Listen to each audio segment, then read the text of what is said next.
ದಿನನಿತ್ಯ ಬಳಸಿರೋಂಥ ಧಾನ್ಯಗಳು ಯಾವುದೇ ತಗೊಳ್ರಿ ಎಲ್ಲ ಕೂಡ ತುಟ್ಟಿ ಆಗಿಬಿಟ್ಟಿದಾವ. ಗಂಡ ಹೆಂಡಿ ಬದುಕೋದೇ ಕಷ್ಟ ಆಗ್ಬಿಟ್ಟಿದೆ. ಇಂಥ ಸಂದರ್ಭದಲ್ಲಿ ತಾವು ಇವತ್ತು ಈ ದೊಡ್ಡ ಮನಸ್ಸು ಮಾಡಿ ಈ ಗ್ರಾಮಸ್ಥರು ಎಲ್ಲರೂ ಕೂಡ ಸೇರ್ಕೊಂಡು ಸಾಮೂಹಿಕ ಲಗ್ನಗಳು ಮಾಡಿದಾರೋ ವಿಶೇಷವಾಗಿ ನಾನು ಅವ್ರಿಗೆ ಅಭಿನಂದನೆಗಳು ಕೂಡ ನಾನು ಸಲ್ಲಿಸ್ತೀನಿ. ಅದಕ್ಕೋಸ್ಕರ ಇವತ್ತು ಸಾಮೂಹಿಕ ಲಗ್ನದಲ್ಲಿ ತಾವೇನು ಇವತ್ತು ಪಾಲ್ಗೊಂಡಿದ್ರು ಎಲ್ಲರ ಆಶೀರ್ವಾದನೂ ಕೂಡ ಪಡ್ಕೊಂಡಿದ್ರಿ. ನೋಡ್ರಿ, ನೀವು ಸ್ವಂತವಾಗಿ ಲಗ್ನ ಮಾಡಿಕೊಂಡ್ರೆ ಇಷ್ಟು ಮಂದಿ ಮಹಾಸ್ವಾಮಿಗಳು ಜಗದ್ಗುರುಗಳ ಆಶೀರ್ವಾದ ಪಡ್ಕೊಳಕ್ಕಾಗಲ್ಲ, ಇಷ್ಟು ಮಂದಿ ರಾಜಕಾರಣಿಗಳ ಆಶೀರ್ವಾದವನ್ನು ಪಡ್ಕೊಳಕ್ಕಾಗಲ್ಲ. ಎಷ್ಟು ಮಂದಿ ಸೇರ ನೋಡ್ರಿ, ಬಹಳ ಬಂಗಾರ ಆಗ್ಬೇಕಂದ್ರೆ ಅಷ್ಟು ಮಂದಿ ಸೇರಿ ಮಾಡುವಂತ ಕೆಲಸ ಮಾಡಿದ್ರ. ಹಂಗಾಗಿ ತಮ್ಗೆಲ್ಲರಿಗೂ ಕೂಡ ಒಳ್ಳೇದಾಗ್ಲಿ. ನಿಮ್ಮ ಮಕ್ಕಳನ್ನ ಪಡೆಯುವಂತ ಟೈಮಲ್ಲಿ ಇಬ್ಬರನ್ನ ಪಡೆಯುವಂತ ಕೆಲಸ ಮಾಡಿ, ಜಾಸ್ತಿ ಮಕ್ಕಳನ್ನ ಪಡೆಯುವಂತ ಕೆಲಸ ಆಗಬಾರ್ದು. ಮಕ್ಕಳು ಪಡೆದಂತ ಟೈಮಲ್ಲಿ ಒಳ್ಳೆ ಶಿಕ್ಷಣವನ್ನು ಕೊಡುವಂತ ಕೆಲಸ ಮಾಡ್ರಿ.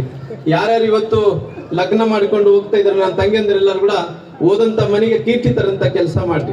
ನಿಮ್ಮ ತಾಯಿ ತಂದರೆ ಯಾವ ರೀತಿ ನೋಡ್ಕೊಂತಿದ್ರು ಅದೇ ರೀತಿ ನಿಮ್ಮ ಅತ್ತೆ ಮಾವನು ಕೂಡ ನೋಡ್ಕೊಳ್ಳುವಂತ ಕೆಲಸ ಮಾಡಿ. ಆ ರೀತಿ ಗೌರವ ತರಂತ ನಮ್ಮ ಹೆಣ್ಮಗಳು ಬಂದು ನಮ್ಮ ತಂಗಿ ಬಂದು ಆ ಮನೆಯ ಕೀರ್ತಿ ತನ್ನಂತ ರೀತಿಯಲ್ಲಿ ತಾವೆಲ್ಲರೂ ಕೂಡ ಮಾಡ್ಕೊಡಂತ ಕೆಲಸ ಆಗ್ಬೇಕು. ನೀವು ಕೂಡ ಹುಡುಗರೆಲ್ಲರೂ ಕೂಡ ನಮ್ಮ ತಂಗಿಯಂದರೆಲ್ಲರೂ ಕೂಡ ನೀವು ಚೆನ್ನಾಗಿ ನೋಡ್ಕೋಬೇಕು. ಬಂದಂತ ಟೈಮಲ್ಲಿ ಅವ್ರು, ಯಾಕಂದ್ರೆ ಇಷ್ಟು ವರ್ಷಗಳ ಕಾಲ ತಾಯಿ ಮನೇಲಿ ಇದ್ದು ಅಲ್ಲಿ ಓದಿಕೊಂಡು ಜೋಪಾನ ಮಾಡಿ ಅಲ್ಲಿ ಕಳಿಸಿರ್ತಾರ. ಬಂದ ತಕ್ಷಣ ನೀವು ಏನು ಯಾವ ರೀತಿಯಲ್ಲಿ ಕೂಡ ತೊಂದರೆ ಕೊಳ್ಳಾಡಂತೆ ನಿಮ್ಮ ಮನೆಯಲ್ಲಿದ್ದಂತ ಮಕ್ಕಳು ಯಾವ ರೀತಿಯಲ್ಲಿ ನೋಡ್ಕೊಂತಿರೋ ಅದೇ ರೀತಿಯಲ್ಲಿ ನೋಡ್ಕೋಬೇಕು ಅನ್ನೋಂತ ಮಾತುಗಳನ್ನ ಹೇಳ್ತಾ ತಮ್ಮೆಲ್ಲರಿಗೂ ಒಳ್ಳೇದಾಗಲಿ. ಜೈ ಹಿಂದ್, ಜೈ ಕರ್ನಾಟಕ.